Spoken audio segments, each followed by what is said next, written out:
Homa Bay.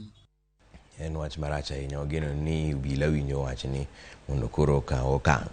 Obila e kaunti ma Narok to pod timo apedha ne achich manyo mako kendo lal gi jatend obila alwora ma Narok miluongo ni Frederick Siundu. Wachore ni achijego ma bende nyomayo jatend obila no nyaka bonde. Komanda mar obila ma Narok Zito Mutoro oyango ni obila wadgi nyomonji e otieno ma piny orugo kawuono ni. Omedo ni achijego notero obila no kilomita moko 17 mabor gi ode kapok nyorese kod jowadgi. Wachore ni achije nyolal kod magina 14 manyo negi mayo obila no. So does this get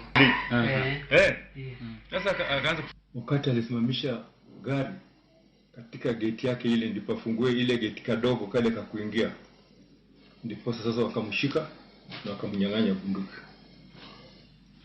Bahati mbaya mwingine alikuwa na bunduki pia, akamwekelea kwa kichwa.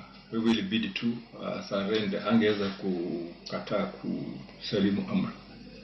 Wakamnyang'anya bunduki yake ambaye ni bunduki ile inaitwa